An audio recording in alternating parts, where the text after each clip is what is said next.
Hey, yo, everyone, gather around. It's story time. Brought to you by the University of Alaska Fairbanks, Department of Social Work, and Conscious Party Productions. You are listening to The Critical Social Worker, a revolutionary storytelling podcast. A conscious party. Revolutionizing our minds. Elevating our consciousness. Changing our worlds. Your story. My story. Our story. All right. Welcome to another episode of The Critical Social Worker, a revolutionary storytelling podcast. I'm your host, Christian Ace Stettler, and I don't know what episode we're on, 60-something. And we're moving up the road in that way. And I'm very privileged and blessed to be joined here by Ukumbwa Sauti. Thank you so much. Yeah, it's a pleasure to be joined for you. How are you today? Not doing too bad. And, I say that in the context of, the world being the way it is.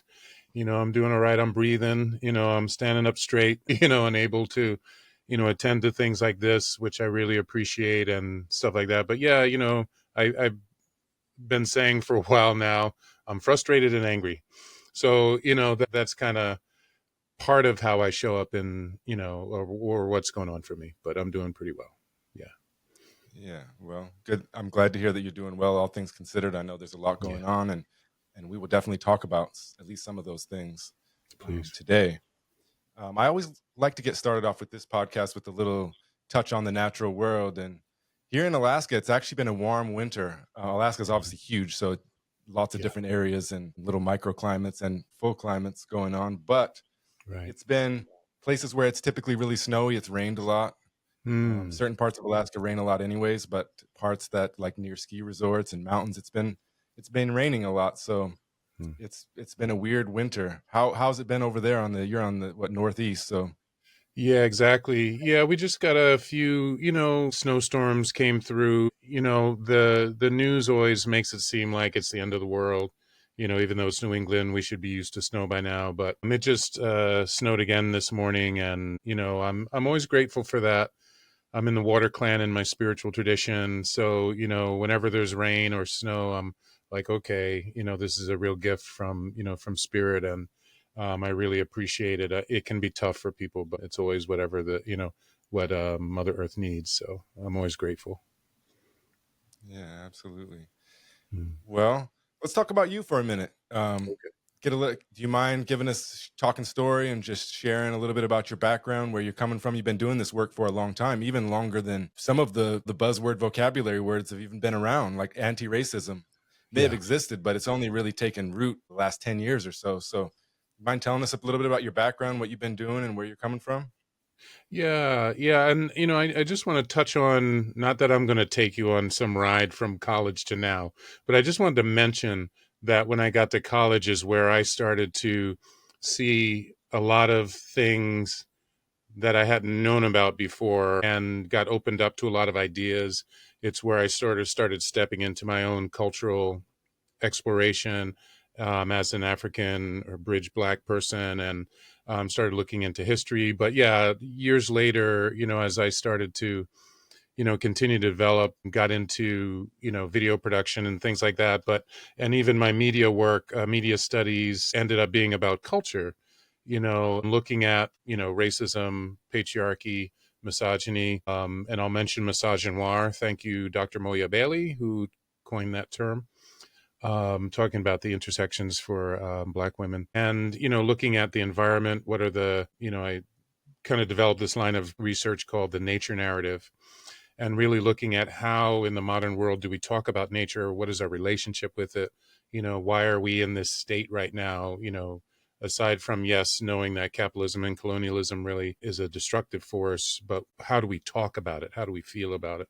Things like that. So yeah, I began to pick up a lot more learning, with different political organizations, different groups, and especially here in not only in New Jersey where I grew up, but in Boston now, a number of different organizations and groups, and so yeah, it's really been a process of learning and then taking on roles of being an educator and consultant in these areas which is an outgrowth of a lot of the stuff I did in higher ed, as teaching in higher ed. Mhm. These conversations I've been having for a long time, and somewhat before then too. But yeah, so it's really an outgrowth of that time, and really beginning to connect with people, connect with organizations in my community, and try to offer the things that I believe I've come to know and come to be able to share with people in hopefully a good way that helps us all move forward.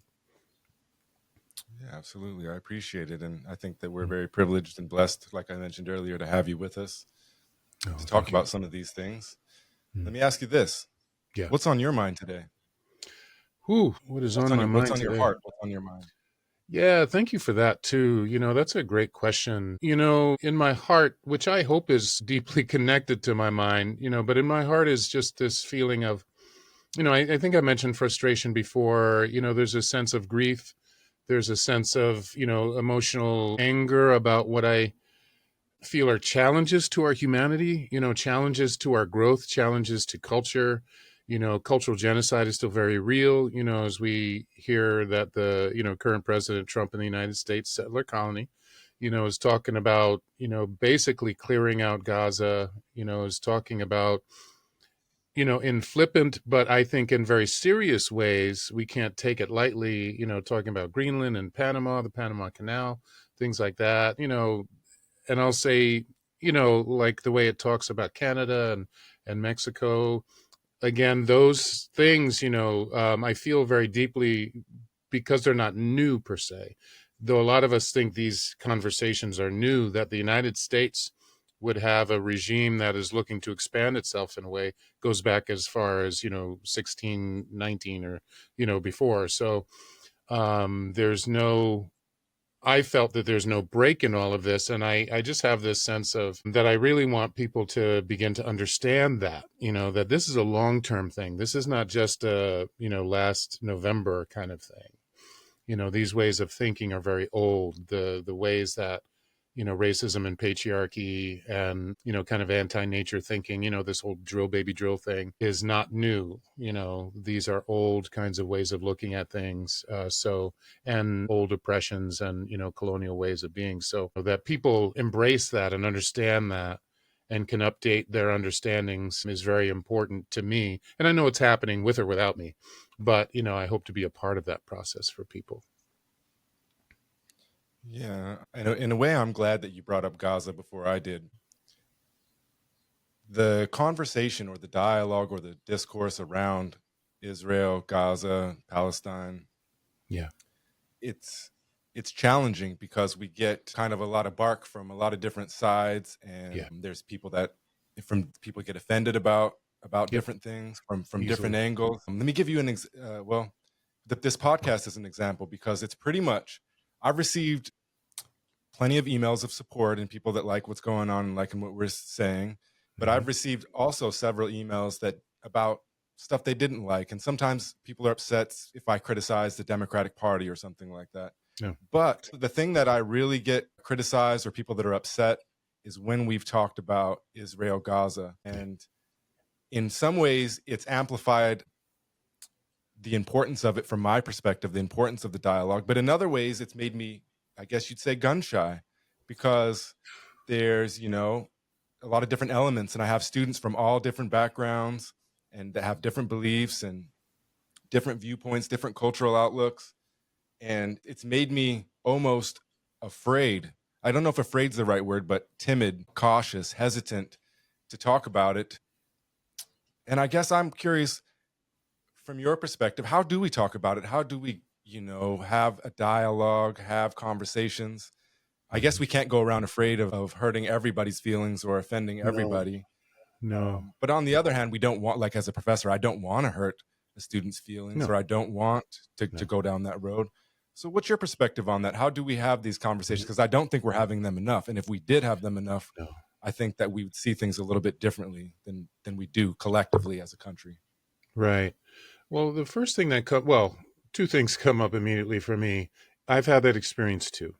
I've had those forces, pro-Israel forces, kind of target me, if you will, at different times in different ways. And, I have been over the years very outspoken on behalf of of Palestine and also of anti-Semitism, and things like that. So also, one of the things that I think is really key is to listen to the people of Palestine, to listen to their stories, to not allow them to be dehumanized.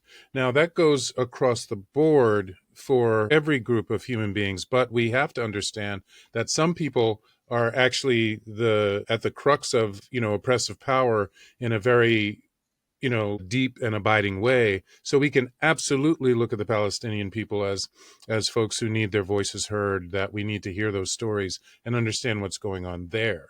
And I think those are the things that don't show up enough.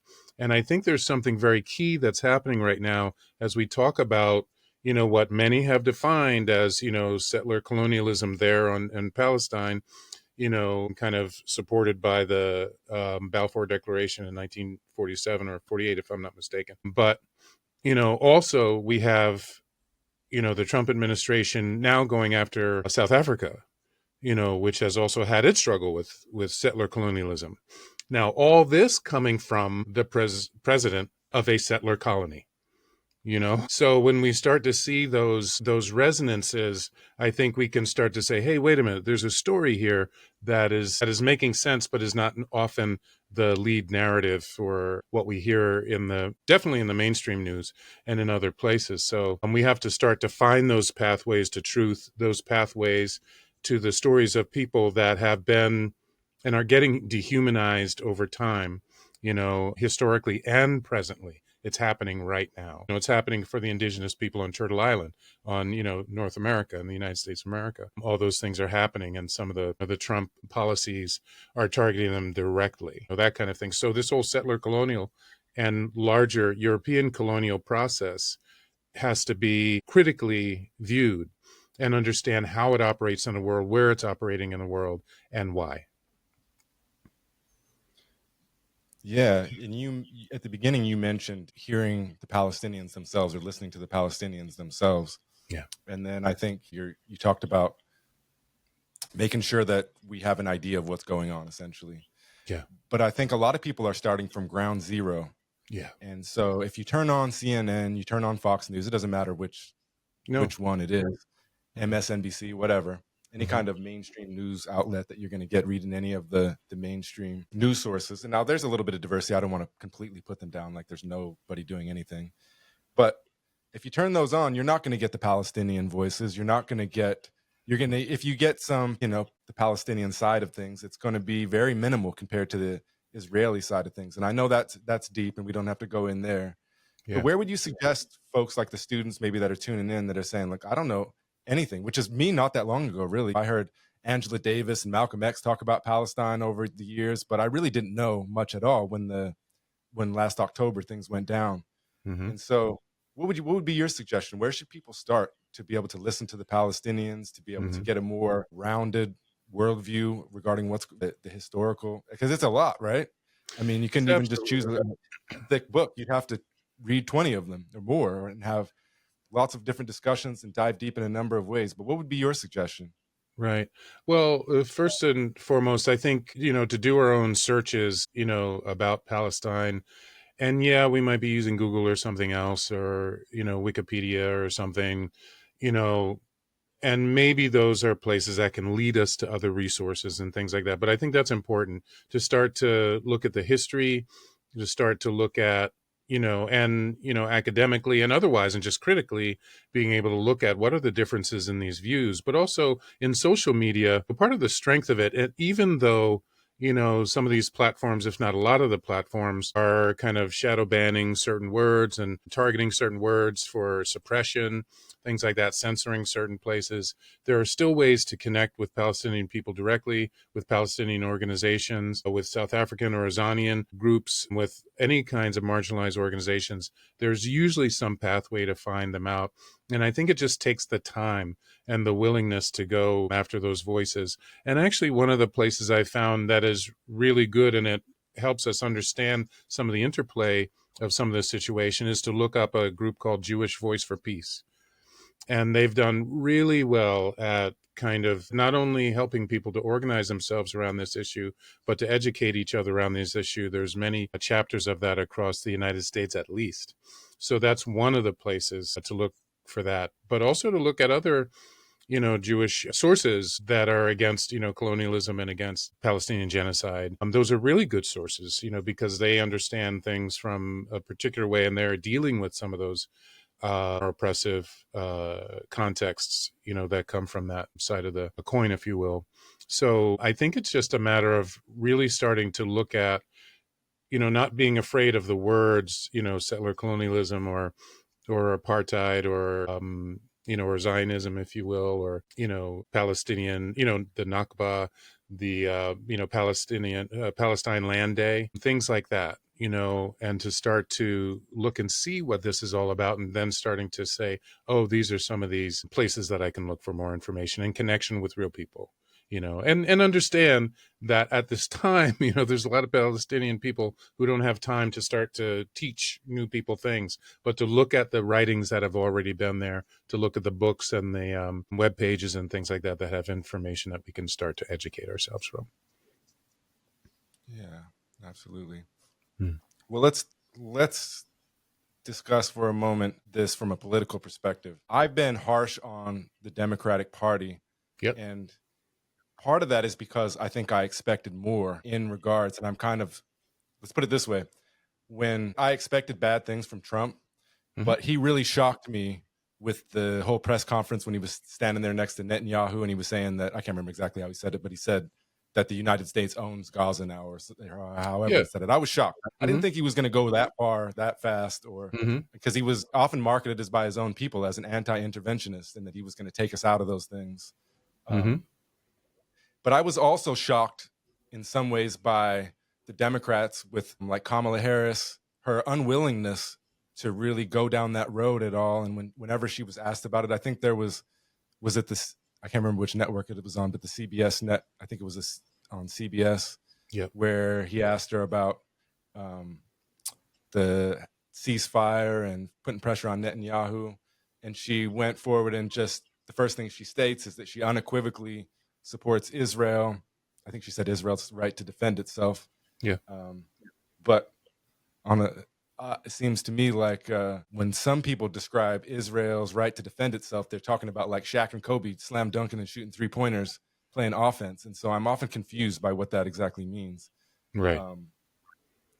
But I think there's a lot of people out there that are looking back at this now that we're past the election, and they're saying, well, where do we go from here? Where do we go politically? Where can we fit in to support anti-apartheid, anti-genocide, all these? There's a number of different things we could say. But where do we go politically, or how do we look at that? Are we looking at creating something new? Are we hoping that the Democratic Party is going to change? Because I don't see it thus far, at least in that regard. So what do you think about all that?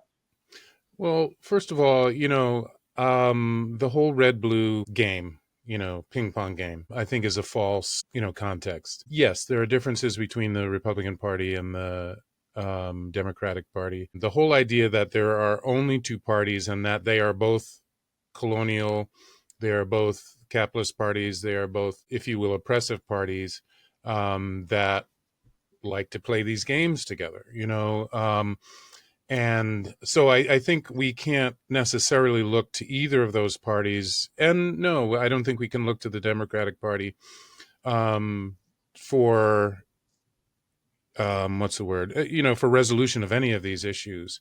Now, yes, they are more likely to, if you will, grant some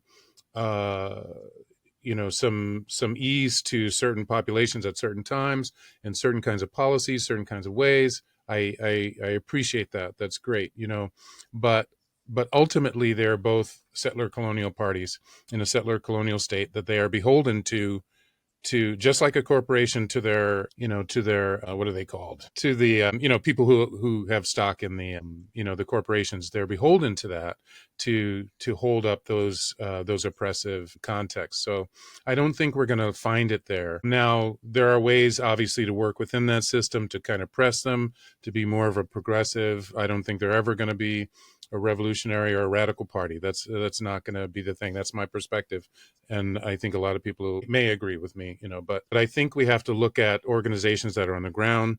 We have to look at how people are mobilizing these days around the world. We have to look at organizations that have been working on this for a very long time. We have to look at voices like you mentioned before, like Angela Davis or Malcolm or the people in the Black Panther Party. I keep seeing old things from them that are very clear about a lot of these characteristics of the United States and the political parties. There's a really clear voice from the past that used to be Stokely Carmichael, that is Kwame Ture, who is someone that I organized with in the All African People's Revolutionary Party some years ago. But some of his old videos from the 70s and 80s, if you will, are still crystal clear on these issues because a lot of things have not changed. And again, for anybody who's interested, that's Kwame Ture, Ture. And, his take on a lot of things are very clear and very powerful. So, yeah, I think we have to look for organizations that are focusing the work and the aspirations of the people to do the work that we need to do to sustain our own humanity, to sustain our own security, to sustain our own ability to live in a way that we are not under the pressure and the confusion of the Republican and Democratic Party and what they represent. So I think we have to look outside of that and really see what's happening. And we can many times often tell when another organization is just kind of touting the same idea as some of these colonial parties. So we have to be really critical about what we join and where we put our energies. But it takes a real critical eye. It takes an intuition. It's like, wait a minute, this looks good on the outside, but what's really happening here? So I think we have to become more willing to have these conversations with each other, to talk about some of these organizations, to give time to these organizations, and to really talk about what's important to us and listen to people who have been doing this for a while and really hear what's moving forward that makes sense to us. Yeah. And I think, you mentioned being connected locally, and I think that if we were to ask my students, I think a common sentiment that you'd get from like students in Alaska, for example, is that, hey, look, we're not in New York City, we're not in the big city, and there's not these organizations that are all over the place, if that makes sense. There's no easily accessible organizations. There's not any protests happening I shouldn't say there's not very many protests or anything happening on campus. There's not a lot going on like that. And so I guess I have two-sided question. One is, what would you say to them? Would you say, although we can be disconnected locally in those ways, we can go online and we can be connected with anyone everywhere at any place at any time? Would you say for them to look there? Would you say to look inside their heart and to create something on their own? Well, and I'll just leave it with that for now. Yeah, those are all great options. That, yes, I always ask people to say, okay, where are your feet? Where are you right now? And to define, like, what is Alaska, for the students in Alaska, what is Alaska to you? Do you have a relationship with the land? Do you have a relationship with the politics of the land, with the people of the land, with the indigenous people there? And how can you support them and work with them to do what they need to have done? Because that struggle is directly related, if not maybe, some 1,000 miles away, or possibly with whatever struggle is happening, on the west coast of the United States, or in New York, or in Palestine, or in the Congo, or in, Peru, El Salvador, the things that are happening there because of colonial oppression and other forces from other, blocks of nations has been so wide. And I talk a lot about European colonialism because I think it's the widest, most lengthy global process of oppression that we can name. Those tendrils that have been sent out from European colonialism are so widespread. This whole thing that I think, that there's a dynamic that there are so many nations and areas that were colonized by Britain. I think there's not a day that goes by or a week that goes by that there's not a celebration of independence from them. And, so that it just says that, yeah, we used to say the sun never sets on the British Empire, but the United States is part and parcel to that. That's why, when a lot of people say, well, we have to critique the United States and Europe and Canada, all these, and Australia are way better places. I'm like, well, no. They're cousins, they're family. They are part and parcel of the same oppressive force. Everybody might say, oh, France, they're so amazing, or Norway or something like that. But, you talk to the Sami people, the indigenous people, of the northern areas of Europe, and they're fighting the same forces as the indigenous people in Alaska. There's actually a political connection between indigenous people on North American Turtle Island and the Sami people in Europe. They understand each other. They know each other, and they're also connected to the people in Palestine and to the people, indigenous people, and African people on the continent of Africa. So we have to know that these struggles are connected, not only by the oppressive forces that have come to oppress and exploit so many across the country, but because our own organic pre-colonial relationships have been there, but they are especially there now as we see each other struggle and we understand that we're fighting some of the same forces, and even to the point where the capitalist motivated or inspired climate change affects indigenous people first, you know and indigenous people live in lands that protect or are attempting to steward 80% of the biodiversity on the planet. So we start to see that there's all kinds of connections, and we have to understand that the oceans and the land masses are not barriers. They are just areas of communication. There's always been trade and there's always been travel and things like that. So people understand themselves, and we have to relearn that we are connected, just like in the mycelium network in a forest, where the fungi underneath the earth connect to the roots and help one tree or a group of trees connect to another group of trees that might be having some kind of virus or bacteria, so the other one can send healing energy to the other trees. We are connected in that way, and again, that's why the lessons of nature are so important. So again, we go back to where are our feet. Where's the place that we are? Where are the watersheds? How are they being affected by the politics? How are the people doing? What are their stories? Who are the indigenous people in the lands that we're in? And are we in that indigenous, group and, need to find support, or do we need to support them knowing that European colonialism is affecting us all around the world? Yeah, I always like to say that if you listen to all the noise out there, you go on Twitter or X, or you listen to the news, or you even listen to what people are saying sometimes, then you feel all this disconnection and you feel all this division, and you Yeah. feel it sometimes makes us feel anxious and fearful. And we use our imagination to our neighbor or our person down the street or the person at work instead of taking the time to get to know them. And if you can tune out that noise and you seek out the connection, you'll find connection everywhere, all around the globe, from all kinds of cultural backgrounds, traditions, geographical locations.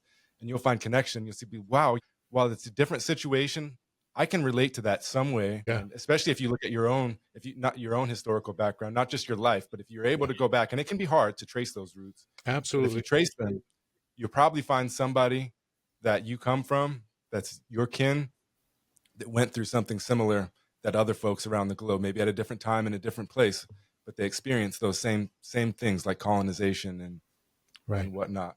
And I absolutely love that you brought up I don't know what you call it, a metaphor of the mycelium network. Yeah. Um, my wife and I, we've had this group called a conscious party, which has really been mostly an idea for the most part, but we've incorporated it different ways. And our very first logo was that of a tree and some flowers and a bench with two people talking to each other. Beautiful. The roots were connected, and the mycelium network was going below. If you can, those of you that are listening or watching this later on, if you can imagine like these, what's the word, rhizomatic patterns underneath the ground, that's how the mycelium connects. And it shares information with trees, with other plants, with the other fungus. And I really truly believe that the way forward for us as for humanity is just that, for us to find a way to grow those connections so that all over the globe we're sharing knowledge, we're sharing wisdom, we're connecting in various ways. And it's hard to just articulate like that. It's one of those things you almost need a visual. but I really appreciate it. I've heard only a handful of people bring that up before. And so if you're out there listening, you don't know what we're talking about, look up a mycelium network or rhizomatic patterns and just imagine if us as human beings could embody that somehow. Yeah, it reminds me that every single human being on this earth has indigenous ancestors, no matter who you are, no matter how far we may be removed from those that were living in their ancestral lands in a beautiful way and stewardship of the land around them and underneath them, that they were part of nature there. So one of the things that European, and I have to name it as Christian European colonialism, because a lot of this kicked off in the 1400s with the papal bulls of the Roman Catholic Church, which kind of gave blessing to European countries starting to move out around the world, to take over lands of indigenous people. If you look up those papal bulls, you'll see the language in there, started in the 1400s and into the 1500s. But that was sort of I call it just the fantasy of domination backed up by guns, because that's what it's always been. It's been bullets that provided the power. That's why we call it unearned power. But when we look at those relationships, when we look at how we used to connect to the earth and to each other and what our cultures were like, it's so important for us to look at that and really take that seriously, and as an erstwhile academic, and I say it that way because I always fought kind of the structural kind of narratives of what academia was, but indigenous culture is the longest running intergenerational peer-reviewed system on the planet. Okay, over thousands of years of people proving the ways that they relate to the earth, proving their sciences, proving their social structures, generation after generation after generation. No academic journal can claim that longevity, nor that depth of work and intergenerational success, if you will. Not that indigenous life was perfect. I'm not saying that. But we have such a long history of that we cannot ignore it if we want to go forward into the future in a way that makes sense, in a way that the earth is like, oh, you're ready actually to live here. Okay, I get that. I don't have to fight you, like when the COVID pandemic hit and everybody kind of stayed inside, at least in the United States, nature started to come out. People were seeing birds in the backyard they hadn't seen in a long time. They're like, hey, where'd all this wildlife come from? So if we learn to leave it alone and live in better relationship with nature, we will find that we are living in better relationship with each other. When we see the metaphors of, even the wolf pack, that, they go at the speed of the weakest of the pack because they're caring for everybody. They may have the strongest one at the front and a strong one at the back, but the elders that are weaker are in the middle, because we got to bring everybody with us. If that's not a metaphor for how societies can and should be run, not the only one, I don't know of any other one that we should be looking at, but there are so many lessons from nature, and we've been taught through colonialism not to trust that some kind of Western science is going to give us a better view of it, that some kind of modern capitalist way of thinking is going to give us a better way forward. And we're suffering because of that. We're suffering because we've been terrorized out of our own traditions and terrorized out of trusting our ancestors and what they left for us. And we're here because of them, not in spite of them. We're only hanging on because they came before us. And as many say, we're their wildest dreams. And I think we have a legacy to live up to, if we're going to keep our world and our cultures moving forward. One of the ways I kind of see some of this playing out is paying attention to what Donald Trump says, paying attention to what Elon Musk says. What's the other guy's name? He made a couple documentaries recently. What is a Woman? And oh, good Lord, what?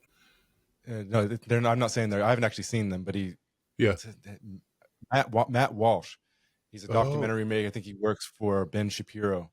Anyways, my point here is that I see what they're saying, and when you look closely, they're extremely, and I don't use the word extremely lightly. They're extremely anti-indigenous, anti-African, anti-Arab, but especially those anti-African, anti-indigenous, and they're everything that you talked about that's so important in in what you were just saying, they try to downplay that all the time, sometimes Absolutely. explicitly, sometimes under the table. And I think that that's some of the stuff that really worries me, because that's where you see a lot of that colonialism, but also like their views on what America is and the empire of it. And while those people that I mentioned may be more accepting of, like, say, Africans than in the past, they're still very anti when it comes to pretty much anything. You just look at the topics that come up and the ideas that they share. And I read a book recently, about a year ago, and it's called Being Human Being, Transforming the Race Discourse. And we can use this to move into anti-racism and stuff a little bit. And I apologize if I botched the names here, but I think the authors are Molefi Asante and Na Dove. And anyways, one of the main thesis that they had in the book, or the main ideas, is that they're saying, look, if humanity originated in Africa, the very first mother would have been an African mother, and so on, and go down the road. And that's often the same person but as the West, the United States, culturally, oftentimes put the lowest on, if we have some kind of hierarchy, right? Not where they belong, but where some people are putting them. And that's an extreme contradiction, isn't it? From my perspective and what I've learned, it seems like there's so much value to take and to learn from there, but so many of us are hearing the sentiments of what I was saying about Elon Musk and Matt Walsh and Donald Trump and that nature. And so on one hand, we're putting down our very own mother, is one way to look at it. And another way to look at it is we're also missing out on that wisdom, that knowledge. What do you think about that? I agree. I'm not familiar with that book by Molefi Asante, but I'm familiar with others of his books, and other researchers and cultural writers, of that time, this time. And I think it's true that through systems of European colonialism, and I have to say Christian European colonialism for some particular reasons, not only because it's true and that it was a tool of colonialism, but it helps us understand how colonialism operates. But yes, there was definitely a desire to destroy indigenous understandings and indigenous culture and indigenous wisdom, and as I think it's also called indigenous ecological knowledge, IEK. And the reason for that is because when we had those ways of thinking, those ways of experiencing our world, we were, in a sense, unoppressible, because we had a connection to the divine, we had a connection to our land, we had a connection to our traditions that could not be shaken. Now, but through the gun, through the sword, through the imposition, the terrorizing of people into a context of Christianity takes that all away. I remember getting off one of the trains in Boston, and I was reading a book on voodoo. It was a really great book. Vodou, actually, is a name from Africa. But and I remember this, I think slightly elder African woman saw my book and she said, "Oh, that's demon stuff," and she just kept walking. And I was like, wow, boy, that's a real sign that she's been sitting in her colonized mind, having capitulated to the terrorism, that European colonialism has set upon her, to where she doesn't trust even our own ancestors, our own traditions anymore. So I think, there's definitely that colonialism created racism to hold power, not only over indigenous people, particular indigenous people like Africans, but others also, really has to be looked at. And that's why, I seek to do more of the work that I do, consulting and educating around anti-racism, decolonization, and anti-patriarchy, because that was a part of it too. And it just reminds me of I'll try to keep the story short, but I was at a bazaar for the Cultural Survival Organization, which is located in Cambridge, Massachusetts, which does a lot of advocacy work for indigenous people around the world. And there was this one vendor had this statue. It looked more like a bust of a person in wood. And I asked a person about the story. And the man said that an elder from the Sakata people in the Congo wanted to get this out of their village, because the Roman Catholic priests who were missionaries in that area had convinced the people to burn all their sacred items. Okay. And they needed to get some of these special things out of the village and out of their their lands. So here I am looking at this bust, this mask, and I asked him, what was it for? He said, well, this was an energetic tool that the Sakata people used to make sure that the birth process went more smoothly, you know?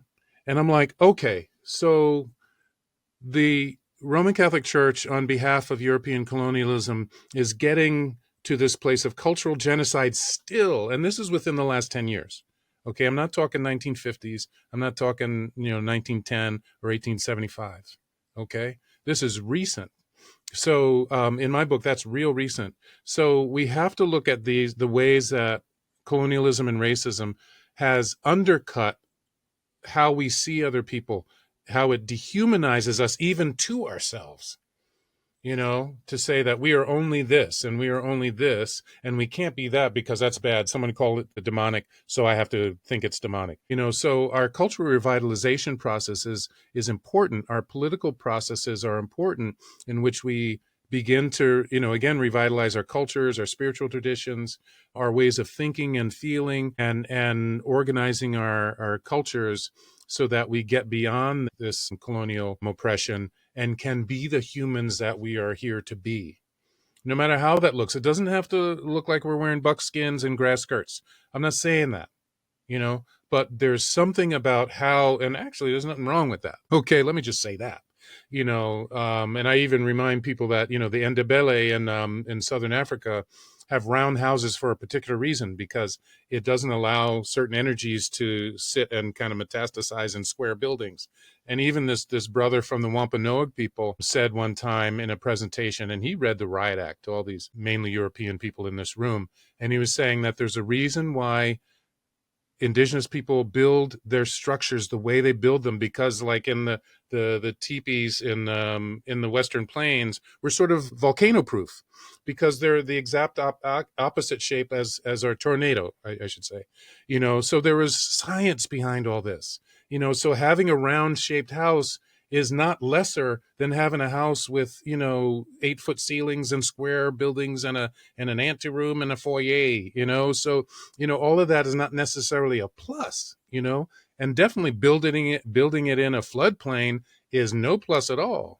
Okay, and we know places are, the insurance companies are stretched to the max, because people in the modern world think they can build homes right next to, dredged up wetlands that now don't protect the environment from flooding and surges. They're not doing the controlled burns that the indigenous people have always done.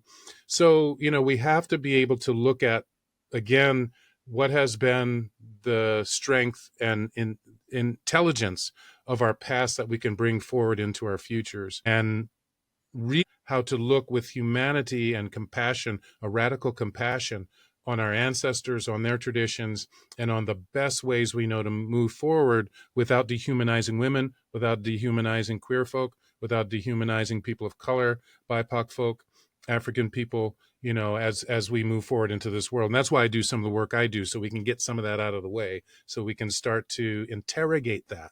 And why do we have these ways of looking at each other? What's the history behind it? And how do we move past that? What are the challenges we have to do that? And Elizabeth added in the chat, not to mention the switch from family structures into Western individualism and the dysfunction that brings that brings to Indigenous families. Absolutely. It's one of the biggest problems, just as part of the whole complex of problems. It's a serious thing. One of my spiritual teachers, Maladoma Some, said one of the hardest things about him as an African coming to the West was that he didn't have the support of a village around him anymore. As they were, starting a family and trying to do life. That we live apart from our families and our villages now.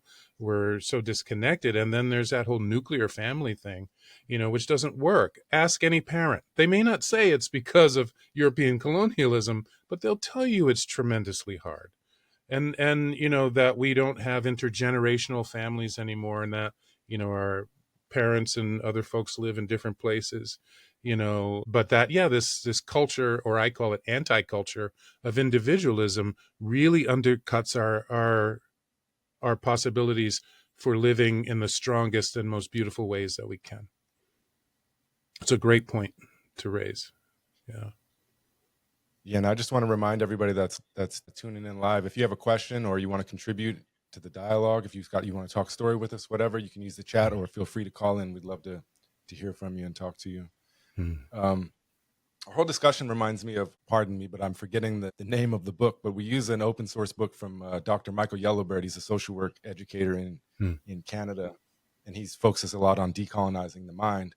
And so in the beginning chapters of the book, he's talking about a lot of the same stuff we're talking about here: colonization, patriarchy, all these things. But a sentiment that I get from students is very similar to myself when I was 10 years ago in their position as an undergraduate. I remember I go to this, which I assume was an anti-racist training, but I don't know if they would have called it back then, but something similar to that. And they'd say all these things, and I'd think, well, that's not my fault. I feel like you're blaming me, and it's not my fault. And my perspective has changed significantly since then, but I totally relate and can understand and empathize with that feeling. Yeah. And other sentiments that I get, Dr. Yellowbird talks a lot about community, and what you're saying is how we need a community. And we need to have that. But many of us don't, at least in that way, shape, or form. We don't. Many folks in the United States of America, for different reasons, obviously are not connected to their ancestral homeland. Some are, but some are obviously not going to be. So there's a break in the link there. That goes culturally as well. Not that long ago, we would have been learning from our parents and grandparents and aunties and uncles and all of those things. I'm not saying we don't learn from them at all now, but now we go to school all day while those people go to work. And I hear a lot of reflection is like, I wish I had community like that, but it's not my fault that I don't. And I think that many of us don't know quite how to get there. Even me, I'm still searching for it. I've got a manifestation journal, and one of the top things is manifesting a long-term community for myself. Beautiful. I'm from Utah. It didn't work out for me. I've lived in Hawaii, Alaska, all over the West, California, Nevada. But I haven't quite found that. And I still, although I believe that it will come for me at this point, I still look at it as like, I don't know exactly how that will come about in today's age. And so what do you think about that on both sides of that? I think, again, going back, let me go back to the first part, is in the sense of if I were to look back, especially even more than 10 years ago, like 20 years ago, 15 years ago, I had a multicultural community of friends and all of that. But at the same time, I was very closed off to like thinking outside of the American way of looking at things. And if you were to ask me about like my responsibility towards reparations for slavery or something like that, and I don't think I would have even known what that was back then, but I would have said, well, I don't view myself as any of that. I view myself as an American, and I view this, no matter what race or ethnicity, I view you as an American. And I was really closed off to anything outside or looking at things from a different perspective. Part of that is the world I grew up in, and part of that was I just hadn't got there myself yet.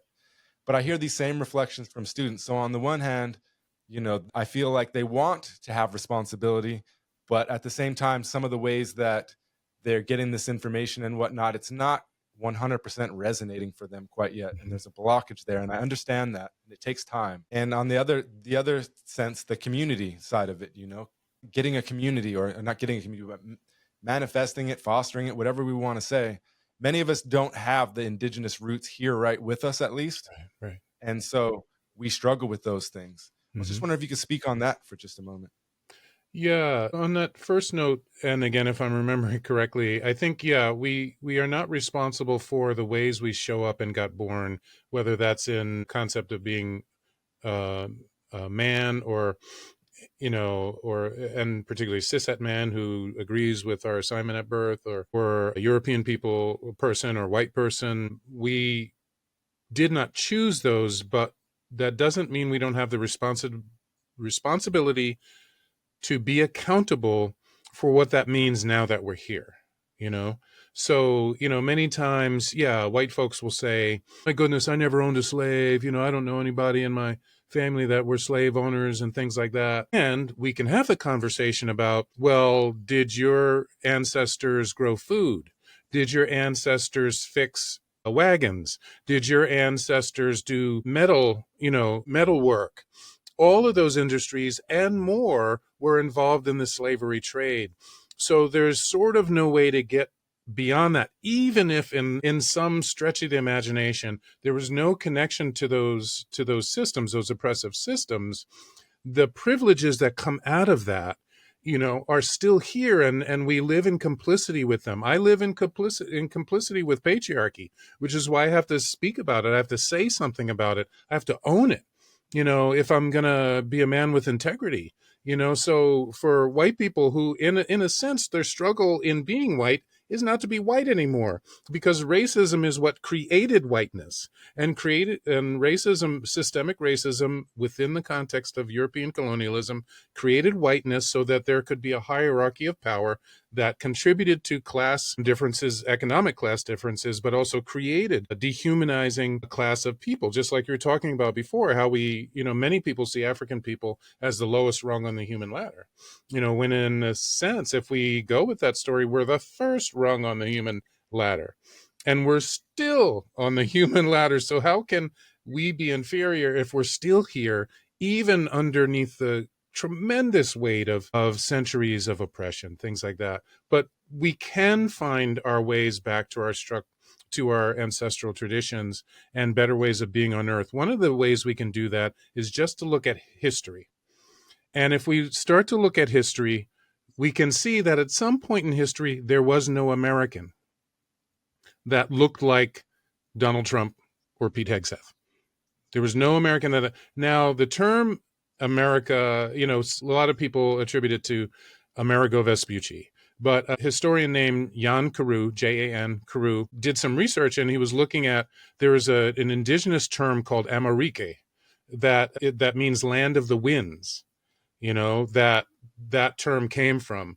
He also looked at some of the paperwork from Alberigo Vespucci that changed his name to Amerigo Vespucci. Okay. So if we look into the history of things, we can start to see that, wait a minute, people didn't call each other white before European colonialism. Why do I now know myself as white? What was happening in Europe before this happened? Wait a minute, there was this whole kind of thing going on where the power structures, including the Roman Catholic Church and other Christian sects, were destroying women, the burning times it's called, where they were breaking apart the structures of indigenous culture in Europe. And if you will, taking down the power of women in that structure, that in that context that held cultures together in a beautiful way.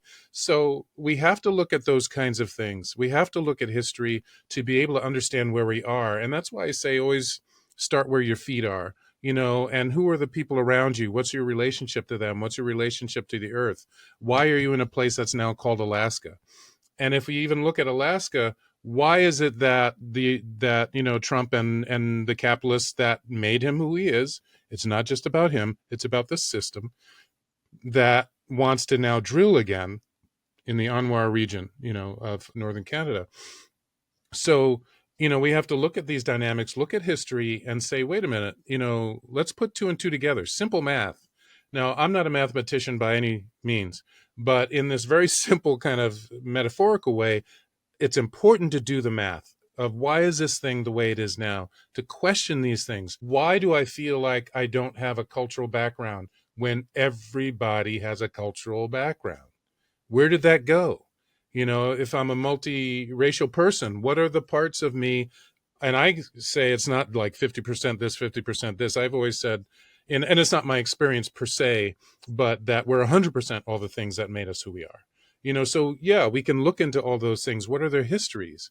Look at a writer named Ellen Everett Hopman, who talks about people connecting to the Druid traditions in Europe, or to look at the Sami people, or to look at the Fulani or the Dogon in West Africa, or the Igbo or the Yoruba people, or to the people that Martin Prechtel talks about in I believe Guatemala, the Zutujil people. Talk about what that's all about. What were these people about? What are they about? They're still here. They're still here. The stories are still here. They said they wiped out the Taínos. No, they're not wiped out. They're still here. They're still in Boricua, in Borinquen, in Puerto Rico. There's still, I know some Taino people, so what are those traditions and what do they mean? And how do, again, we fit into them? How do we situate our our feet, and also where do we walk from there? What are we walking towards so that we find ourselves situated on earth in a beautiful way, in a powerful way? Remember, Malcolm X said, land is the source of all, liberation. And he was not the only person who ever said that. He might be the one we remember said that, but he is not the only one that ever said that. The indigenous people on Turtle Island are still struggling to get their land back.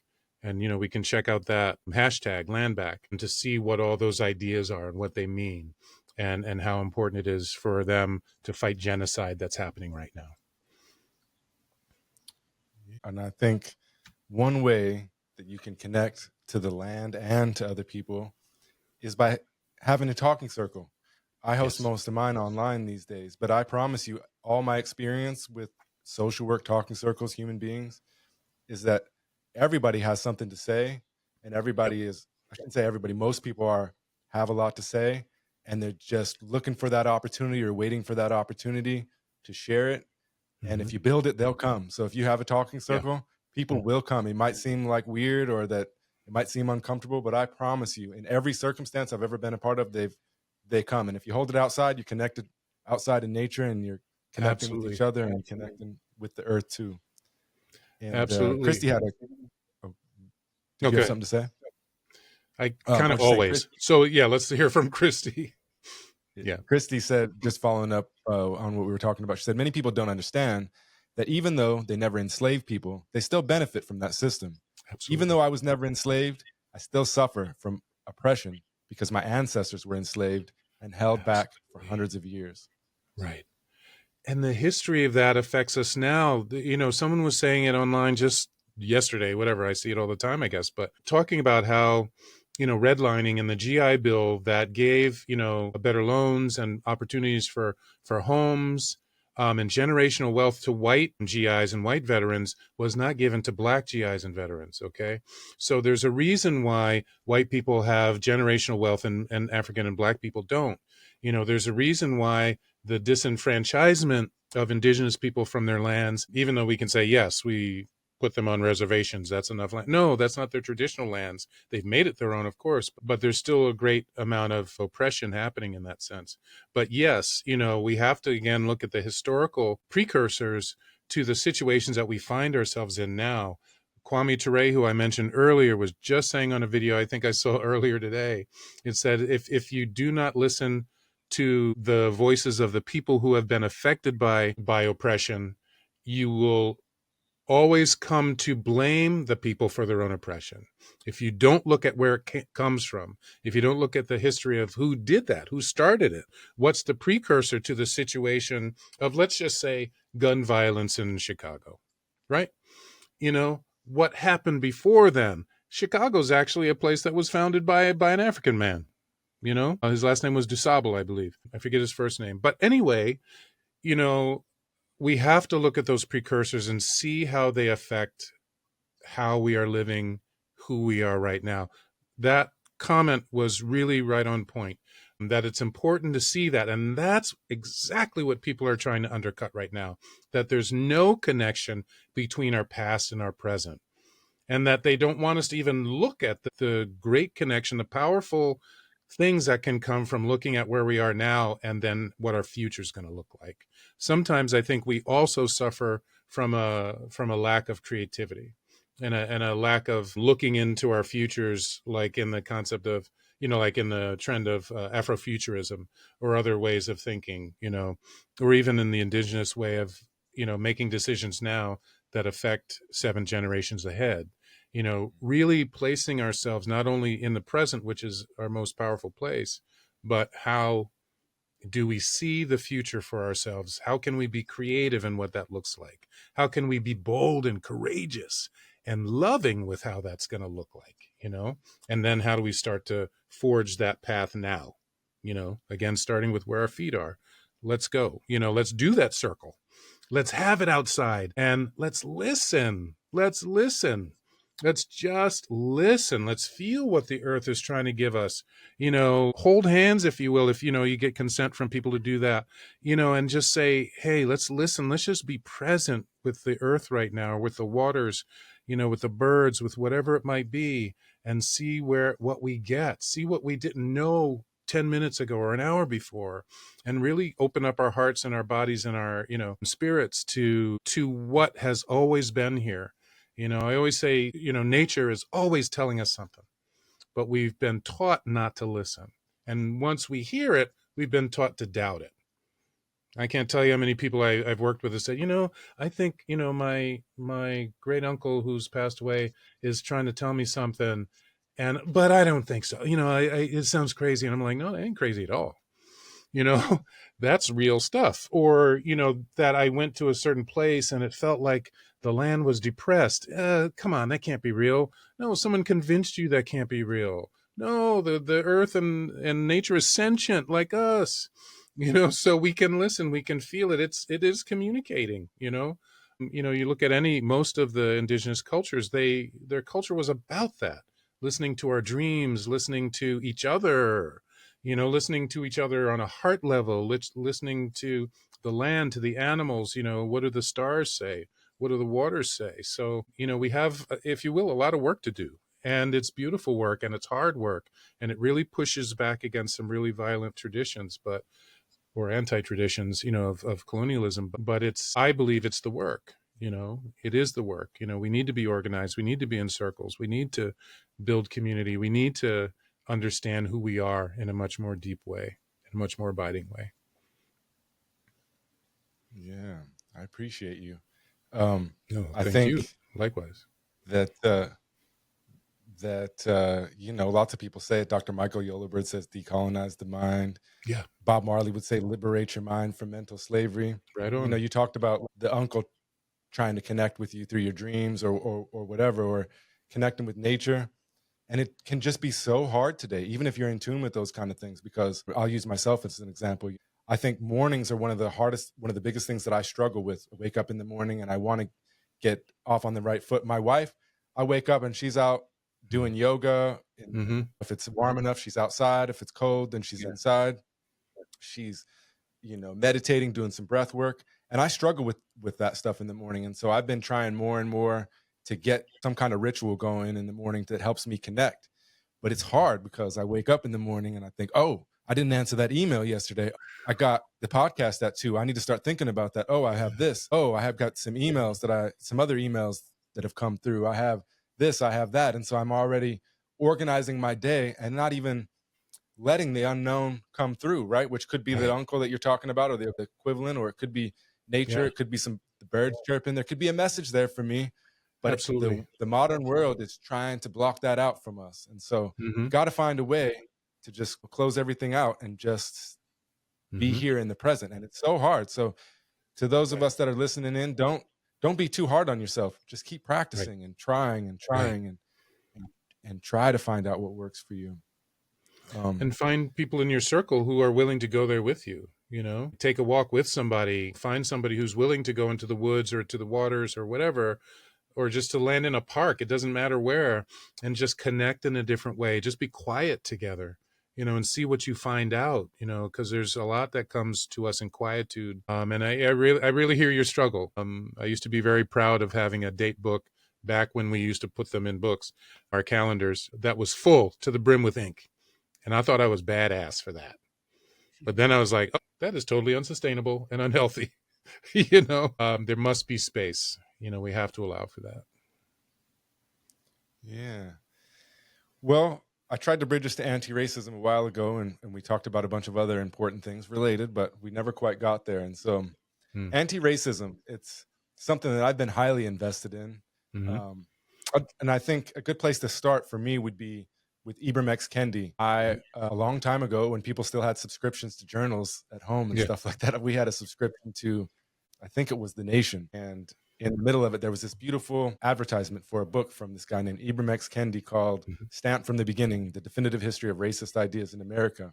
Yeah. And I bought it and I read it, and it's a real big, thick book. And he basically takes us through at least one version of the history of racist ideas in America, and he takes us through, like, I think he uses Angela Davis and what was the guy that used to write The Liberator, the abolitionist? I can't think of his name right now. I'm not sure. But she uses Henry Lloyd Garrison, maybe.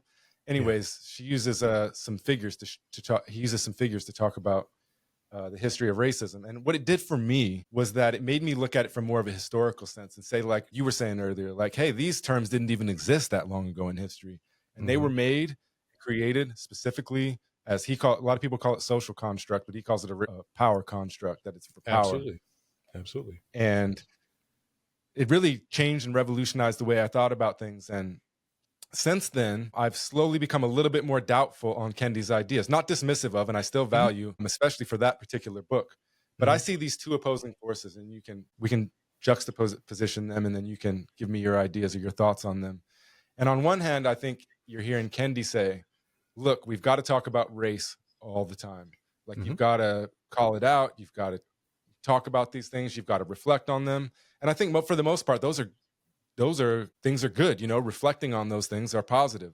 Absolutely. And then on the other hand, you might have mostly white folks saying this, but you have other people saying it too. Like there's I don't know what it was from, but a popular interview clip from Morgan Freeman where he's like, you want to stop being or be less racist, then stop talking about it so much. And I think he talks about like Black history. So yeah, but it's not Black history. It's our history. So it should be all the time. And I think, again, both things can be true at the same time. But I find myself a little bit perplexed in 2025, in the sense is that a lot of how I've made headway and opened my eyes and elevated my consciousness, I would say, regarding issues of anti-racism and race and power and all that, is by thinking about it and reflecting about it and talking about it. But on the other hand, I've been trying to pull myself away from this. I've also got to this point where I think about it too much, to where I'm analyzing, like if I were to see you in the street or something, I might be worried about what you think about me versus just getting to know you, which what I would have done in the past before that. And so I think, again, I don't think there's a right or wrong here. I think both sides have value. But I think it is hard to truly go away from the racist, racial, hierarchical paradigm if we talk about it in that way all the time. And on the other hand, we can't make that headway and learn about ourselves if we don't talk about it.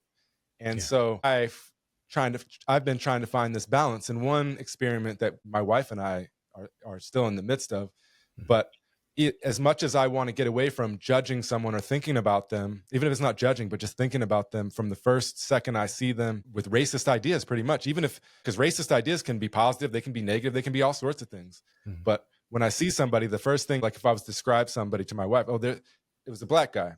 And we've challenged each other. Let's see if we can talk about people without saying that. And it's so freaking hard. Right. It's like we find ourselves all the time. And then Alicia will shake her head at me. I say, I mean that highly melanated or my African brother or something like that. But it's so hard to describe people and to talk about things or to think about it in our own minds without going there first. And to me, that's how hoodwinked we've become in some way. So on one hand, we got to talk about it all the time. But on one hand, we can't get away from thinking about it as the very first thing when we encounter someone or when we think about somebody. Right. And I think that part comes with having addressed it and engaged it, that it's not the first impulse, but one of the things I just want to say about Morgan Freeman, please do not go to Morgan Freeman for any insight on racism. I've heard him say what he says. And I always, go to the metaphor of if we go to that level and say the way to get rid of racism is not to talk about it, let's apply that to cancer. Okay. Are you going to expect to go into your doctor and they say, oh, well, you might have cancer, you might have this other disease or something like that, but we're not going to talk about it because that will make it go away. And we would think that's ludicrous. It's absolutely ludicrous. And we have to know that racism is systemic, that it's not just in how we think or the words we say. That's part of it. That someone might call me the N-word, that's one thing. But that the people who run the police departments think about me that way and then have the power to shoot me with their guns or have the power to profile me and then to arrest me and then to Sandra Bland me into oblivion, except for the minds and hearts of African people, where supposedly she hung herself or something like that. I can't imagine, that is what happened. But that there are people that have the power to run medical systems, maternity departments where African women, Black women die a third more than white women in these situations. We have to know that this is a systemic thing. That is not just what I call a person, what I think about a person. And I need to check that too. Yeah, because I can be part and parcel of that. But I also make sure to say to groups that I'm working with that prejudice, which is what a lot of us do, a lot of people of color, BIPOC folk do, we have prejudices. Prejudice for the oppressed is a survival mechanism. Where I go in a bar and there's nothing but white folks, I'm on alert, you know? And I'm like, wait, what's happening here? I'm in an office building or something like that. I go on a trip or something like that, and there's no more of me. Not that every person that has my skin color is going to be my buddy. I'm not saying that. But to have a prejudice about the spaces that we're in for people who are oppressed, and particularly women too, let me tell you that we could talk for 3 hours on this about, and hopefully to women, hearing women talk about it, about what they have to think about and what their, in a sense, their prejudices are about men that we've lived up to, So we have to be able to know that, but that the prejudices that somebody has and there's power behind it, that's when it's racism. And one of the ways that I depart from Kendi's analysis is that he has always said, well, anybody can be racist. And I don't think that's true. I think we can all be prejudiced, but I will never have the systemic power that can do something to white folks. I won't have that, And if I even try, I'm going to either be in an insane asylum or I'll be shot, and buried in a shallow grave somewhere. We don't have that kind of power. It's systemic. There are bullets behind this stuff. And that's why the police and the military are such an important part of European colonialism. This not only threat of violence, but this culture of violence and this commission of violence against oppressed people, against indigenous people, Black people, African people, and other people of color, and poor people. So we have to see the systemic nature, the structural nature of these things. And that, yes, okay, you might not, every police officer might not be, a seething racist, but they're in a racist system that will tend to make them be racist toward me when I show up. I've seen it. I've been there. No, I haven't gotten shot or shackled, but I remember the day that when I was walking through a town at night, just taking a walk because supposedly we're in a free country, I ended up being stopped by a cop. While I'm being questioned by this cop, 7 other cop cars show up to have a conversation with me. And this was in the 80s when the chokehold wasn't illegal. All right. So even though I was pissed as hell about being detained for whatever stupid reason they said I was detained, I was afraid for my life, because if I swung an arm the wrong way or coughed or whatever, or, showed any kind of natural human emotion, I might not be here today. I might just be another statistic. But these are things that happen all the time. And when somebody like George Floyd gets killed, murdered, with the phone camera, camera phone running, then a lot of us jump up and say, oh my goodness, racism is real. But then really quickly after that, we start to act like it never existed. So to really talk about this and hold it in all the ways that we can, and as a lot of people are, teaching me in this struggle, we have to be able to have space for joy, for rejuvenation, for rest, for sleep, for cultural revitalization. We have to be proud of our traditions. We have to live those traditions, and also fight the things that will take those traditions from us and will take our joy from us. And because we're swimming in this water of racism, and I hate to put that on water because I love water, but if that's our context, we're probably going to be talking about it all the time. It's a 24/7 thing, but it doesn't mean that we have to be at heightened level of engagement all the time. We have to, again, look at nature, the ebb and flow of water, the waves on the beach. We have to know that there are times that we, kind of step up and times that we kind of hold back and let somebody else take the front. Not every wave hits the beach at the same time, So we have to be able to depend on each other to keep the work going and to get rid of this system of oppression that is racism, and know the historical underpinnings of it so that we know how to deal with it. If we don't talk about it the right way, like if we just say racism is calling people the N-word or something else, we're going to miss it. And in my perspective, if we just call it hate, we're going to miss it, because hate is like the wind. That's a Don Quixote battle, but if we say racism is structural and systemic, and it lives in the schools, it lives in publishing, it lives in the entertainment world, it lives in the injustice system, it lives everywhere, then we'll know. It lives in AI. There are people that are saying, yeah, and in the way that we program, or other people program, these machines, if you will, is racist. There's a reason why I have to work to get the automatic water in the bathroom, the public bathroom, to come on, because it wasn't calibrated to my skin tone. It's why women have problems in the medical system, because the testing has been done on men, not on women for a lot of these treatments. So yeah, there's patriarchy and racism baked in. And I think we have to find a way to engage it all the time. We have to be brave enough and strong enough to, stretch those muscles as much as we can, understanding that we're human and we can't do everything all the time. It is a balance, but we have to, I think, hit that balance. Yeah, thank you. And I think that these are polarized times, right? And they've been polarized for a while. And I think all the way before they were calling it division, it was polarized beforehand. It was polarized in 1492. Yeah, so that's not new.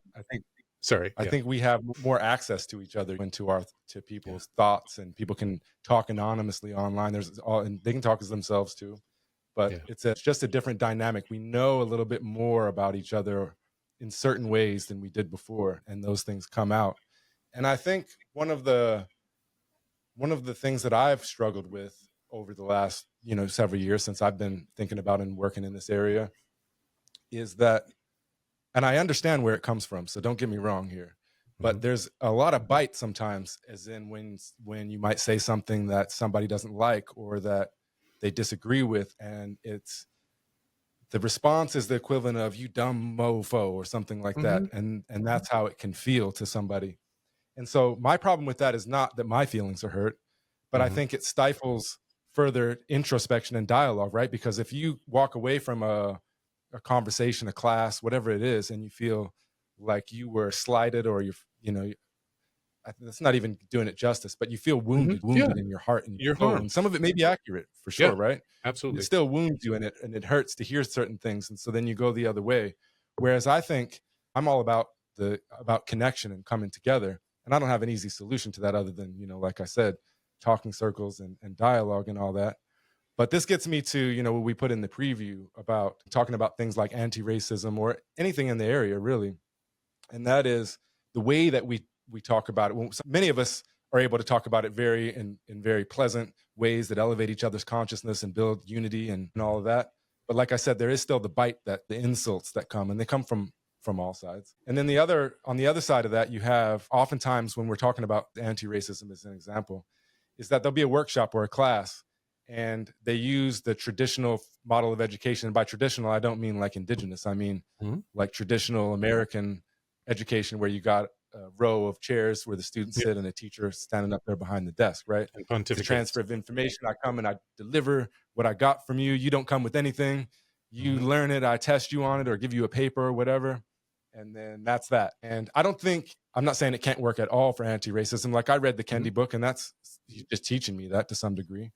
But on the other hand, I think that something like talking circles, dialogic methods, and I can give you another personal example.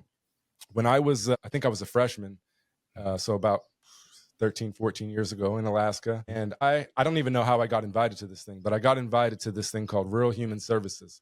And they'd fly students out from all over rural Alaska, and they'd bring them in to Fairbanks or Anchorage or another city, and they'd convene, and the classes would all be facilitated via talking circles. So you'd have like 30 people in this circle. And when I went for the first time, I was the only male at first. There was another 2 more that joined later on, but I was the only one at first, and I was the only non-Indigenous person. And I sit down in the talking circle, and I'm like, what the hell is this? What have I got myself into? Right. And at first, I listened to all the people talk, and people talk about a whole variety of things. But in the at least in the Alaska Native tradition of talking circles, there's no time limits. You can talk about the topics at hand, but you can also unburden your heart, share whatever you want. Right So on. if you have like 30 people, you can imagine it could take a long time if Right people on. have a lot to say. And I'd sit there and I'd think, geez, these people are whining, they're complaining, I'm hungry, I got homework to do, I gotta go. And I think at the end of my first circle, I was at the end and I was just said, I don't know what to say, I'm hungry, let's have lunch or something like that. But what happened to me over time was that rather than me looking at it like, hey, I'm this outsider coming in to this thing, over time, I became a part of it. And I wasn't listening to them the same way when I first came. And I was actually hearing my story with theirs.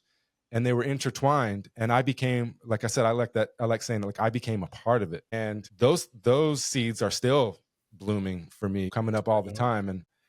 And so I guess my question is to you is how can we get away from the insulting side of it to where somebody can't talk in certain situations without the fear of being wrong because they might feel, or they might think that they might have let's put it this way, they might have an experience where they were wrong before or somebody else thought that they were wrong and they felt insulted or wounded by the way it was responded to. So one, how can we get away from that? And then two, the whole banking model of education versus dialogic talking circles. How can we, I wish we could see more of those. You know, I always say this, I wish we could see politicians sitting in a circle and having dialogue in that such a way, and it would transform everything probably if they had to do that consistently. One more side to that is there's a thing called philosophy for children. And in Hawaii, they have it, they call it P4C Hawaii. And a friend of mine took me to a class several years ago at an elementary school, and they were doing this philosophy for children. And it was essentially a talking circle for kids. And it was Thanksgiving was coming up. And so the topic was Thanksgiving. And so I think these were first graders. I can't remember for sure, but I think they were first graders. So they didn't have a lot of profound things to say about Thanksgiving, but they were listening to each other and they were sharing their ideas and what they thought, even if it was very rudimentary. And so I think like, geez, if those students did that for their whole life, every day they were having this talking circle until they were adults and beyond, they would be every day would be transformative for them, and they would be completely different than if they just came in and received the lectures and whatever. So I'm very curious what your thoughts are there. Yeah. Well, yeah, I appreciate that you give me a lot to look at. The first thing that comes up for me is I would rather someone be wrong in a circle than be harmful. So I think we have to be able to be honest and in our integrity. If we say something incorrect to somebody, if we harm somebody because we have patriarchy within us or because we have racism within us and we have racist ideas or patriarchal ideas or anti-queer ideas, yes, we can be wrong about saying something or something like that, but we should not allow harm to happen without some way of making it better for people. So, and that's one of the reasons why we study. That's one of the reasons why men have to do their work around patriarchy, white folk have to do, or European people have to do their work around anti-racism, is because we can't just assume that just because we're in the same room together and that we have nice intent, that that's what the impact is going to be. I've in a lot of the work I've done, I've seen it happen in the circles I've facilitated, in the conversations I've facilitated and led, where someone does say something that's, that is oppressive to someone else. They possibly did not know, but they have to be able to listen as a human, compassionate person to say, oh, I get it now. They have to believe, not just believe me, but believe that the other person got harmed. And also know that sometimes when someone gets harmed, they don't always say it, but their energy may shift and stuff like that. So part of my job sometimes is to notice those moments and call them out and say, well, you just said a thing that is untrue for this group of people, whoever it might be. And that comes from a harmful place based on all my, knowledge and wisdom or whatever I got, and study. So we have to address that and be able to move forward so that in our circle, we're not harming each other. Can we be wrong? Absolutely. Have I ever been wrong? Oh, hell yeah, I've been wrong.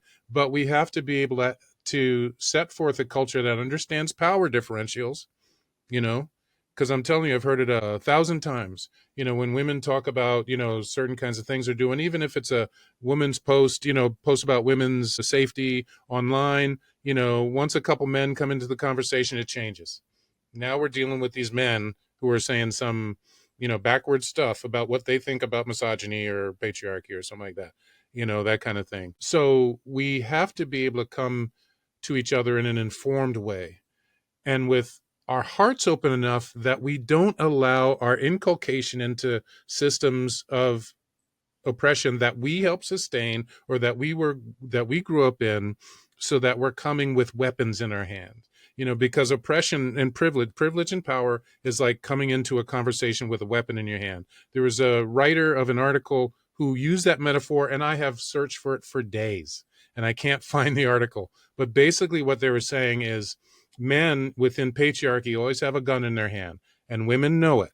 They don't know if it's loaded. They don't know if it's going to be used, or that the person will point it at them and shoot, but they know that they come with a weaponized presence. And think about it. That's hard. That's how I like to, open that up to, anti-racism too, that people of color know that when white people show up in the space, they may be weaponized against the people who are in there, even though they're saying, I'm coming with love and light and all this kind of stuff. That doesn't mean they've done their work. That just means they make a claim. And it takes time for us to build trust. And again, we have to call out those things. But that also points to your other point about, this whole banking, I think it was called the banking method of teaching, where I just, all my wisdom, I'm just going to go plunk into you and you're going to move on and you're going to be wise because I just handed you everything. Now, that's not real. And, thank you to Paulo Freire, who, pushed back against that. And as a revolutionary teacher, was saying that we have to know the experiences of the people. That's why he was asked to work with the revolutionary people in I think it was Guinea-Bissau, to work with the people to build their capacities as a revolutionary people in West Africa, because they understood they needed to talk about what's real for you right here. What's real for you right now. That's again when I say, where are your feet at? What's real right now and in this moment? And what wisdoms do you come with? And many times in my college classes, I said that the first day. I said, I am not the only one with something to say in this room. Don't let me be. I gave them that responsibility from the get-go. Yeah, I might have some knowledge or something to bring you, some resources, but I am not the only one with wisdom or thoughts or ideas about this issue that we're going to be talking about throughout our semester. So I think it's very important for us to acknowledge and be open about these dynamics, because the modern capitalist colonial world says we don't even have to think about that. Just get in your rows of seats and I'm going to give you the propaganda that we think you need so you can serve the colony, or just to serve Europe and the colonial masters. So I think it's clearly important for us to have those circles, but to also be willing to understand, how do we show up? Just like all the people around a conference table in a corporation. If it's a multicultural group, not everybody paid the same price to get to that table, even that day. If it's a black woman CEO, she may have been assumed to be the janitor or something like that. Before she got into the room, she might have been slighted, just because she's a black woman. She comes into the meeting and everybody else is fine. And, I'm just saying that we all have experiences that we need to talk about, but we have to be willing to acknowledge that power does exist. And some of us live privileged by that power, and we have to be able to be open about it. Like I said, the metaphor of the gun, we have to know that privilege ascribed us that weapon. We have to acknowledge it and get rid of it. And that takes work, that takes heart, that takes loving ourselves, that takes loving other people, having compassion for other people, and loving each other enough to do the work so that we can be with each other in a safe and beautiful human way. Yeah, that was beautiful. Again, I just want to say thank you. Mm. Monica has a question in the chat. She says, do you have any suggestions as to how to educate people in general to not use the N-word as a greeting? I'm ashamed to say that I know a group of guys who are not black who use this word regularly and sometimes loudly in public. Yeah, one of the ways is a hard way, is to say how it makes you feel.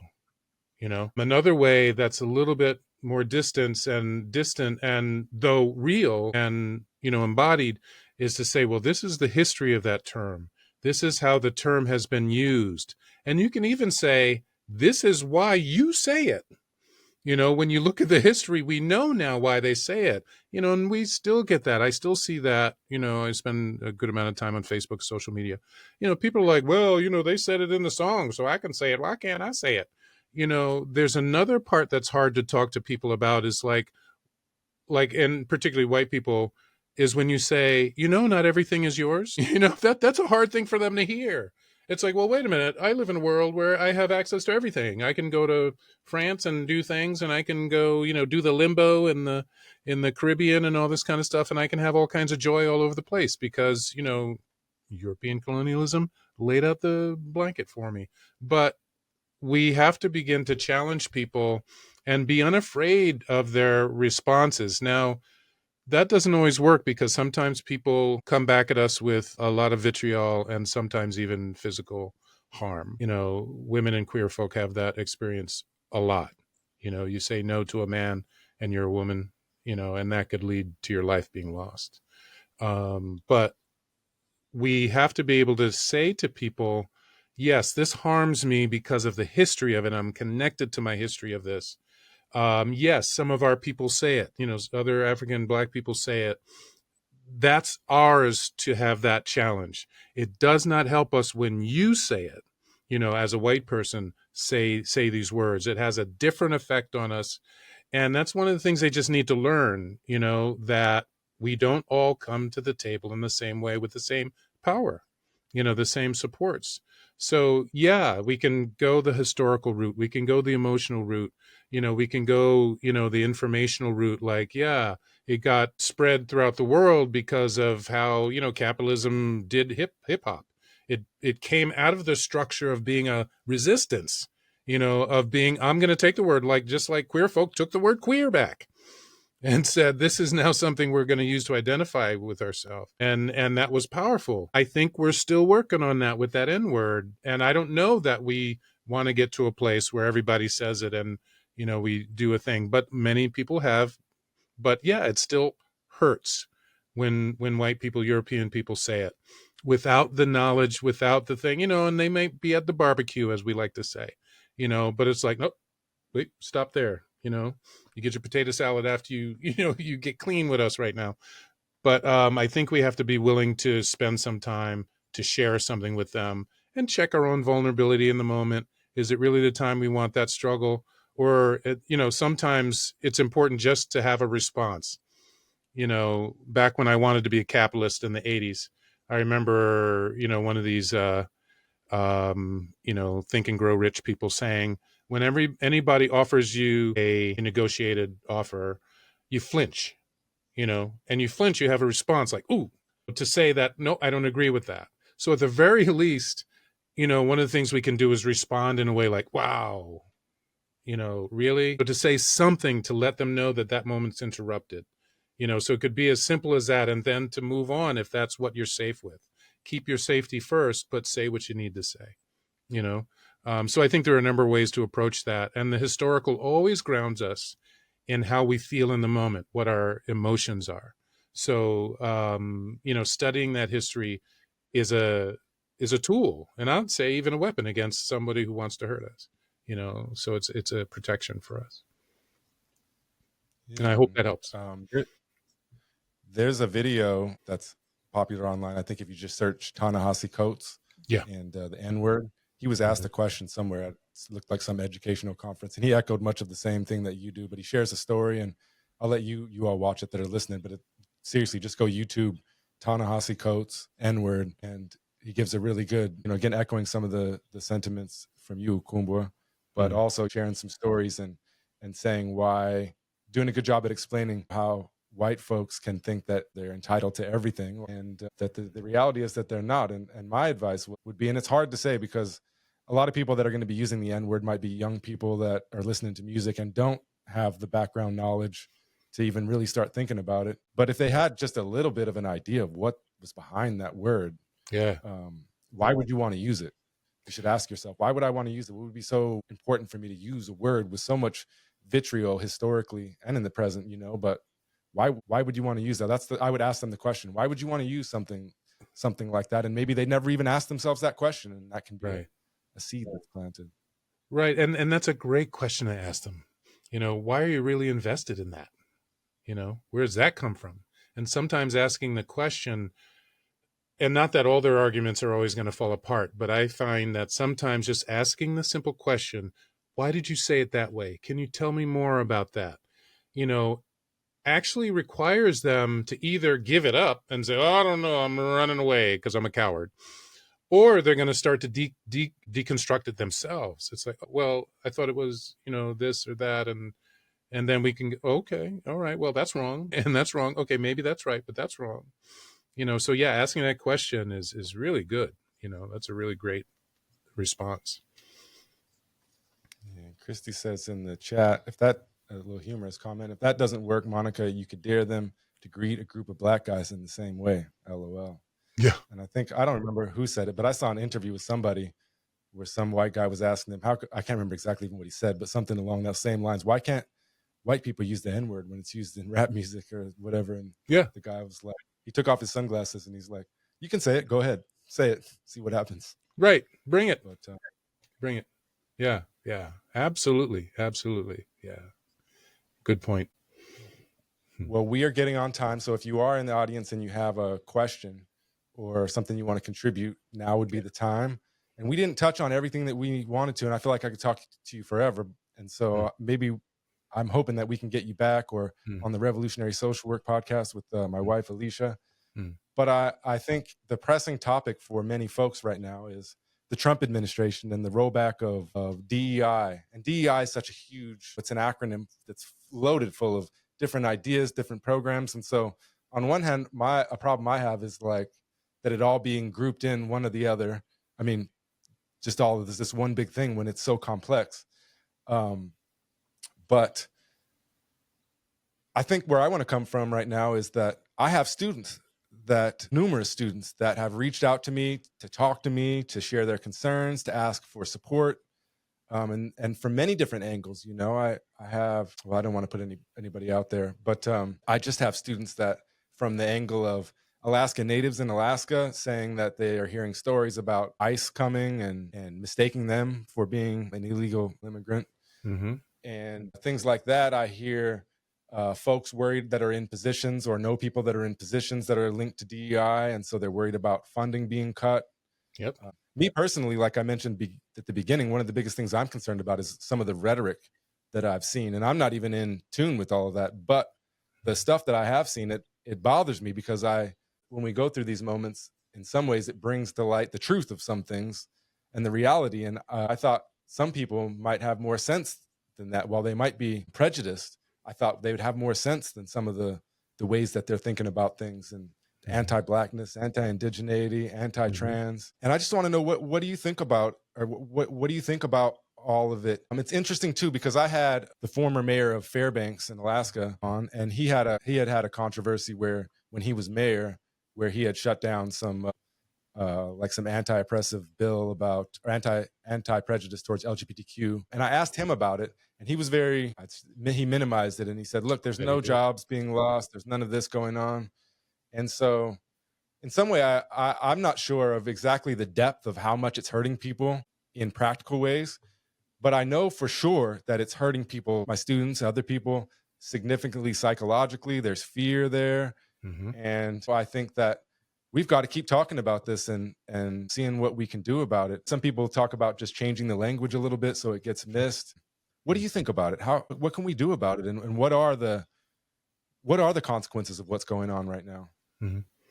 Well, very quickly, the consequences are more harm. One of the things that is at sort of the base of this rollback of things is two things. One, that racism isn't real anymore. People, I don't know if you've heard people say it. Oh, you had the 60s. We fixed everything. You had Martin Luther King. All right. And so everything's cool. The perpetrator will always say that there is no more perpetration, even though they'll perpetrate that next minute. Okay. So there's that narrative that says there's no need for it. And then there's the issue that we don't even understand what racism is and how it operates when we do acknowledge it. Again, we minimize it to saying, well, if there's not a cross burning on your lawn, or we're not taking away Japanese people into internment camps, there is no racism, that kind of thing. But it's more than that. So we have to understand that, again, all of these things are old. DEI is a kind of a stopgap for saying that we're not going to let the raging system of systemic racism be a part of my corporation so we can feel better about ourselves.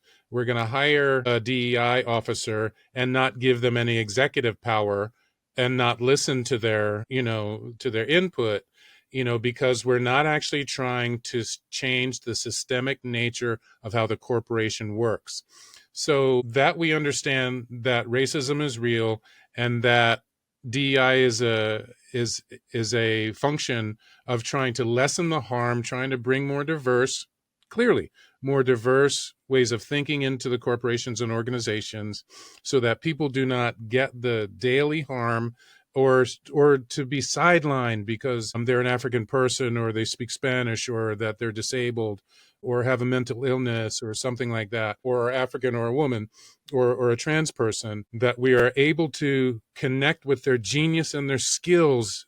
We have to know that part of that means we have to change the way we've been doing things. That's what DEI's best intentions could ever be, that we have to change the way the corporation sees people that show up at the door, whether they be clients or whether they be employees. So knowing that this is just a return to an old way that's been part of the fabric of the society for decades is important, that the pressure is off the oppressor to say, oh, I have some responsibility in this. Everything was fine beforehand, and just the rhetoric around a DEI hire, everybody has been using that to, in a sense, minimize the power of DEI. And I say it's a limited power because, again, it is not anti-colonial. It is not actually against systemic presence of racism or ableism or of misogyny or patriarchy. It is to, yes, help the people who come into the organization be persistent there and to, get what they deserve as a employee or a client. But we have to remember that, yes, it's important to understand history. It's important to understand what the nature of any of these corporations are, and how they've operated and how they do operate, that they're all pretty much capitalists, and capitalism is held together by racism, and by classism. But racism is one of the ways it does that. Patriarchy is one of the ways it does that. Ableism is one of the ways it does that. Being anti-LGBTQ is one of the ways it does that. So, yeah, we have to be willing to have these conversations and protect DEI in the sense that it has an intent to acknowledge the differing lives of people who are in the work world. On another level, we have to be willing to deal with the systemic nature of racism and say, well, that has to go, so that even the way we structure corporations has to change, or organizations that do productive work. One of the things that I counseled some people in some work I was doing with an organization was that the people of color, the BIPOC folk who are in this organization, not only need to be able to have their voices heard, but they need to have executive power. If they have no executive power, if the power of that organization still rests in white men or white people or able-bodied people or cishet people, there is generally no hope for them being the beneficent dictator.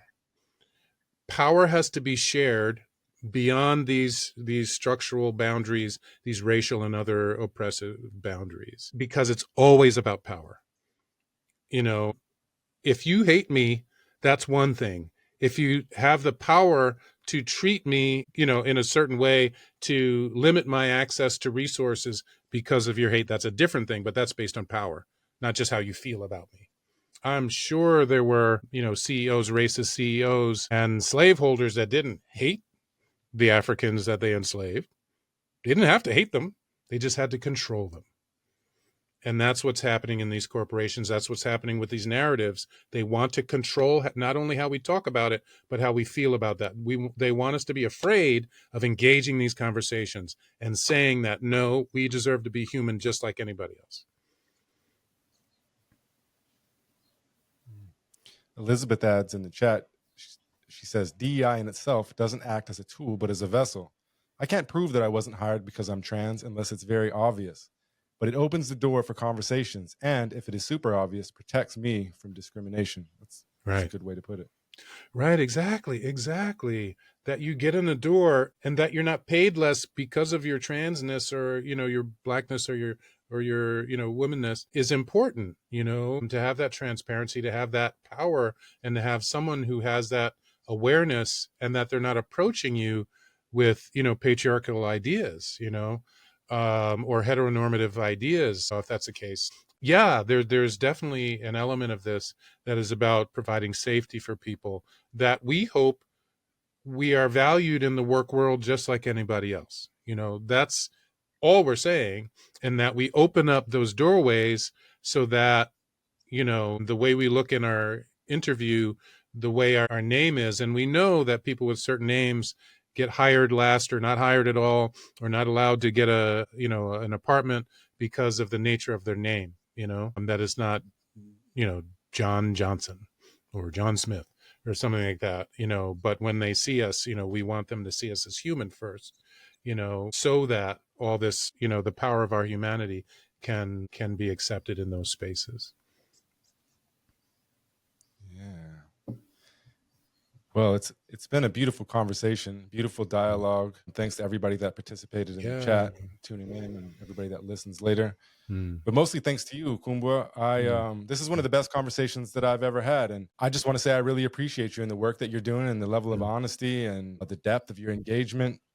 Thank you. I think that if we had more educators that thought like you do, the world would be a different place. And I just want to say keep on keeping on. And I hope that we can continue to converse and work together, and that both of us and everybody that's tuning in, we can continue to elevate our consciousness and build unity and find ways to move forward to this uncertain world and find ways to battle some of these things that have plagued us for so long. Right on.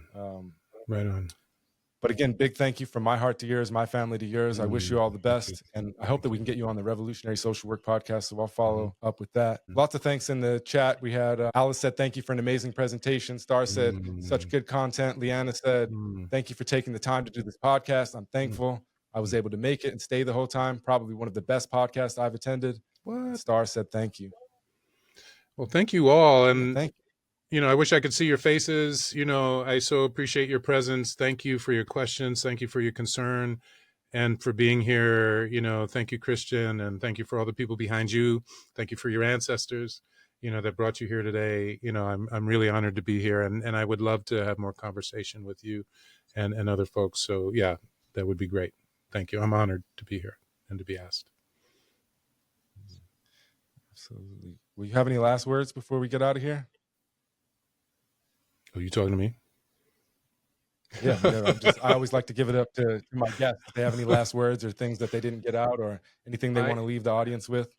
Yeah. I always say, I always have something to say, and I hope it would always be something of value, but, one of my challenges is sometimes, I have to admit, I was up at like 3 or 4 in the morning, and there was something going on with me that was like, wow, do I even have a perspective? There's so many things coming out in the world. It's like I felt really ungrounded. And there was something, I had a conversation with a friend of mine earlier today, and something clicked back. And I'm not, here to say that I got everything, that anybody needs. That's just not true. But I guess I say that to motivate us to trust ourselves, to trust our knowing, to trust our humanity, to validate our humanity, center ourselves with people who also do that, check into our history, see the power of it. Don't believe the hype of what undercuts you, though it's there, it's very present, but really understand your humanity. And one of the ways, that works for me is to get centered on the earth, to know, yeah, I'm an African person, but I happen to be here right now.